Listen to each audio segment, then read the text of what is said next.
So welcome back guys to my YouTube channel. It's your boy Jeffrey TV. Nagbabalik na naman ulit tayo para sa reaction video kay Marielasen. So yun na nga guys, back to reaction video na naman tayo kasi nga ay wala na akong time para maglakad-lakad kung saan-saan para mag-vlog kasi nga back to school na. Kahapon kasi guys is klase namin, tapos ngayon wala. Kaya susulitin nyo yung araw na ito para mag-react sa bagong video ni Marielasen. So maraming salamat nga pala sa mga nanood ng vlogs so guys. Malaking tulong po yun sa akin. So ang dami nangyari from the past days guys, no?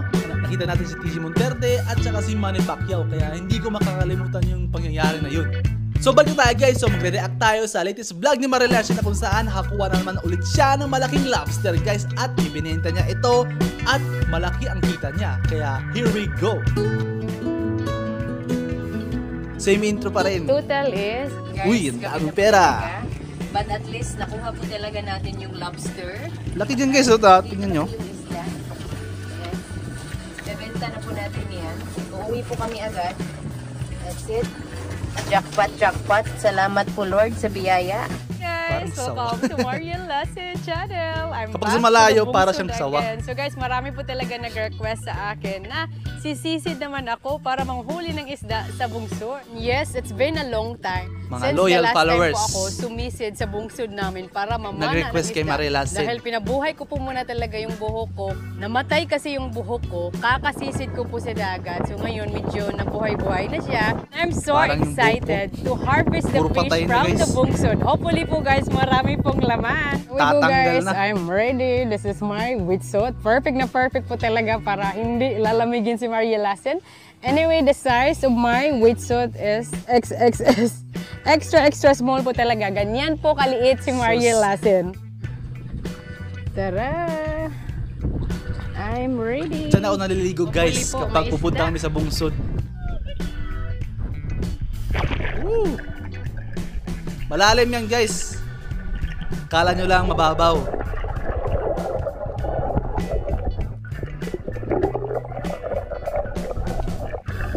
Mahihirapan kapag sumisid kapag ganitong timbang kagaya ko. I love it! Lots of exercise again to Marielasen. Malayo po tayo guys. But it's okay. Dahil parang mapa-exercise na din tayo. And of course, I wish David's here. And probably kaming dalawa na dito nag-swimming. So, hulaan nyo guys sino yung cameraman or woman. Kasi perfect po talaga pag mag-harvest kami ng isda. Comment down below. We have to make sure pa-low tide siya. Kasi pag pa-high tide, medyo mahirap siya. Nako. Hindi pa masyadong tawag dito, high tide yan ha. Malalim na. Medyo madumi ang tubig ngayon guys. Kaya hindi masyadong clear yung halatang marumi ang tubig guys kasi nakikita nyo yung mga tawag dito sa Bisaya, lusay na tawag dito, nakadikit sa bungsod. Yun. Ang daming naiwang na lusay sa kilid ng bungsod.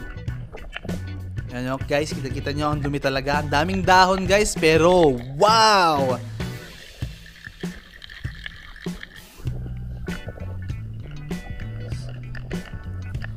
Uy.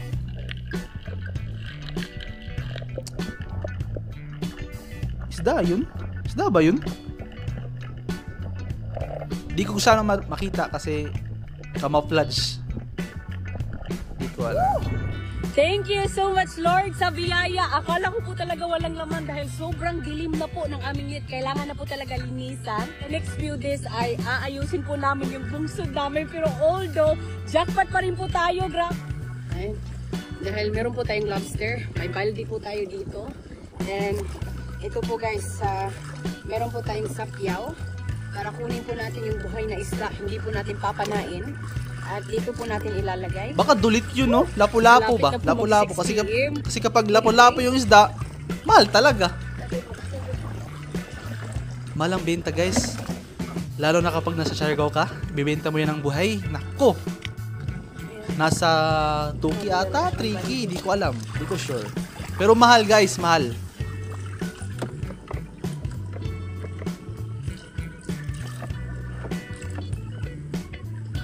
That's it. Unahin po muna natin yung lobster.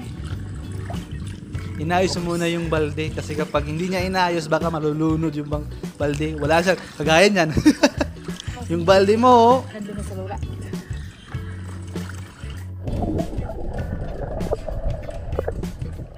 stream. Background music, thrilling. Okay ka Rajaw. Ang dumi talaga guys, oh. Kita-kita nyo yung dumidikit sa bungsod. Itim. Oops. Kapag guys, huhuli kayo ng lobster, dapat ingatan nyo. Bawal ma-damage ang lobster kasi kapag ibinenta nyo yan na may damage, baka ma-minus yung presyo. Baka malugi kayo. Kaya ingatan nyo. Same pa rin sa alimango. Ang hirap niyang kunin guys kasi parang dumi na kasi ng net namin. At ngayon, grabe, it's all dark na inside the water. Wala akong makita ni isang isda. So, antay-antay na lang kami. At tingnan nyo guys, wala na yung sunset. Kanina may sunset. Naku, and it's really getting late. Woo! Hopefully, mag-ano na yung dagat, hindi na madilim.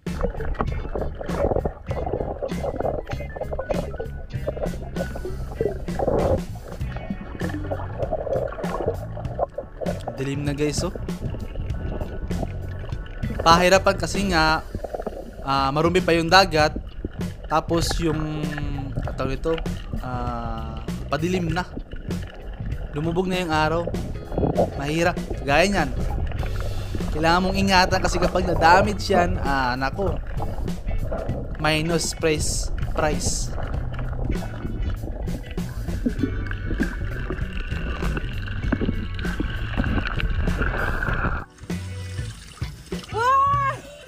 Laking guys, oh.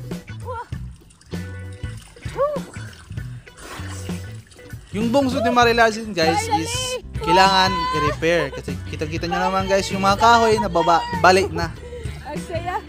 Pero kahit bali yan, nakakakuha pa rin yan guys. Pero mas maganda pa rin kapag i-maintain nyo yung bungsod nyo na maayos. Madilim na, plus dumilim pa talaga yung dagat. Kailangan na po namin magmamadali. Otherwise, it's gonna get dark very soon. Ang laki nito. Nasa 1 kilo ata. Ay, 1 kilo? Let's say 1,000 yung kilo ng lobster. Di may 1k ka na. So kapag marami kang nakuha, hindi lahat ng lobster 1 kilo ang timbang. Meron tag 1.5 kilo, may 2 kilo. So, grasya talaga.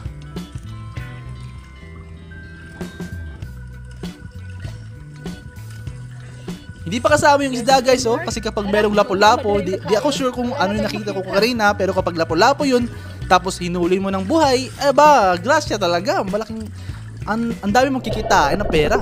Kagaya nga kanina, ipinakita sa intro na maraming kita si Marila, sina pera. Di ko alam kung ilang pera yun. Pero marami talaga guys. Estimated ko guys, nasa 10k ata. Hindi ko alam, hindi ako sure. Pero tatapusin natin itong video na ito. Gaya niyan guys, so ang dilim-dilim. Yung ginagamit ni Marilasin guys na camera is GoPro. Pwede pang tawag ito, pang dagat, pwede rin sa lupa. Akalain nyo guys, so yung GoPro malinaw yan, pero kapag tawag ito, ginamit mo sa madilim na bagay, hindi ka agad makikita ng camera yan. Pero at least Malaban talaga sila sa akin. nakakakuha pa rin si Marilasin ng lobster. Matagal kasi si Marilasin guys na hindi sumisisid. Kaya yun nga guys, yung mga loyal followers ni Marilasin ay nag-request kay Marilasin na sumisid naman ulit siya sa bungsod. Siguro yung mga lobster guys, matagal na yung naka-standby dyan. Perfect. Malinaw na malinaw guys kasi kapag tawag ito, palagi si Marilasin na sumisisid dyan, meron pa rin, gagawa pa rin si Marilasin ng paraan para marinis yan. Pero kapag yan yung nakikita nyo guys, so matagal na talaga.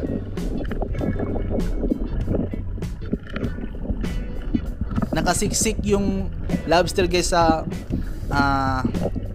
parang naipit, di ko alam. Yan, no? Lumangoy pataas.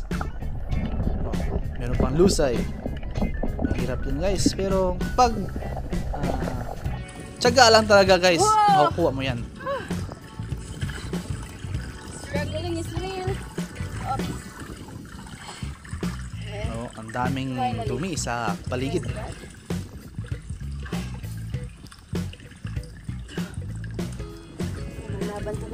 Mas delikado guys kumuha guys kapag merong alimango dyan sa bungsod mismo sa kinatatayuan sa nilalangoy ni Marilasin.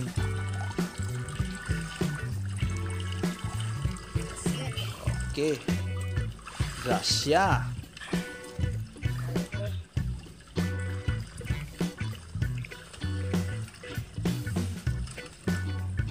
Alright. Ayan. Woohoo! Tatlong lobster. Kano Isa pa yan? tayo dyan guys. More than 1 kilo yan guys. Each lobster. Kasi ang lalaki oh.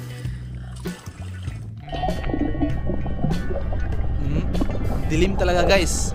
Yung GoPro, malino yan kapag kumuha ka ng video sa ilalim ng dagat kapag hindi masyadong marami. Pero kapag ganyan, mahihirapan ang GoPro sa kahit ako nga dito di ko nakikita masyado eh.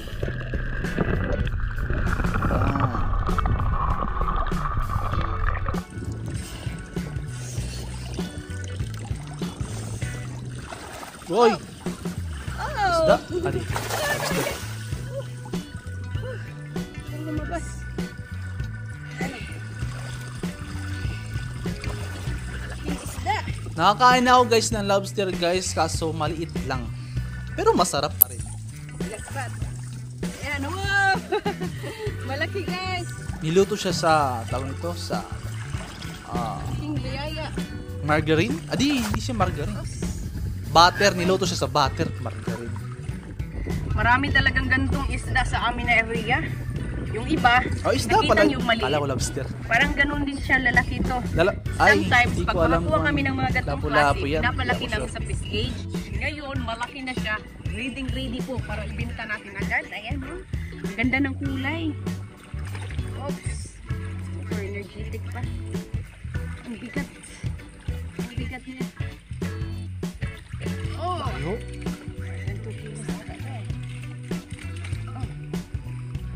Klaseng isda yan. Nice. Ang bigat ng kamay. Lapula. Di yata lapu-lapu kasi yung lapu-lapu maitim eh. Tapos yan medyo may puti. Kaputi. Hindi ko alam. Sobrang bigat.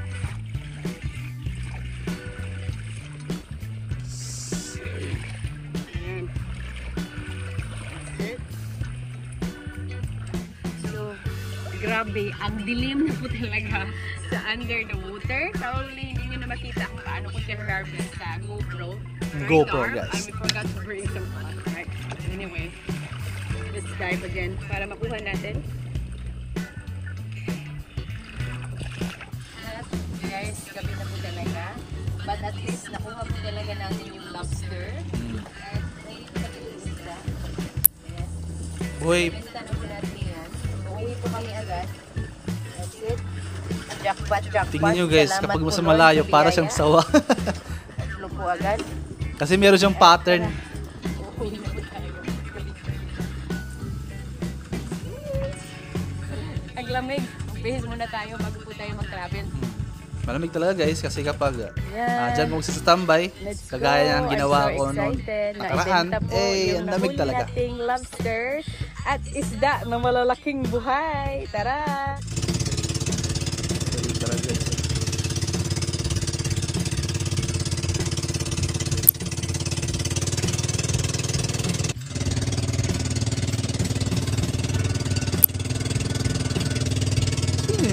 Ay!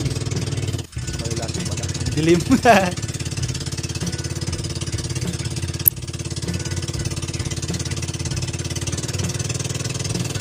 Taran! Guys, nakaway na si Maria Lassen at nabenta ko na po lahat. Bibilangin po natin ang kinita po natin. 1, 2, 3, 4, 5, 6, 7, 8, 9, 10, 11, 500, 600, 700, 800, 900, 1,000. And the total is 12,090. Medyo malaki po ang kinita natin ngayon dahil yung lobster 12,000 malalaki guys. at mahal po. Mahal po ang bili nila sa amin. And that's all for today's video guys. Maraming salamat po sa inyong panonood. At ako'y maligo na. Bye! May pambiling bigas Easy na si money, Marilasin. money easy. So, So we are done reacting sa vlog ni Marilasin guys. So nalaman natin na 12,000 sobra ang kinita ni Marilasin sa pagkuha ng lobster at sa isda. Dapat buhay guys. So kapag huli kayo dapat buhay kasi malaki ang kita dyan. Alam niyo ba guys na pwede kayong mag-alaga ng tiger lobster? Kung sa Bisaya pa, banagan. Unang-una gagawa kayo ng cage ng mga lobster tapos yung environment niya is dapat pure salt water.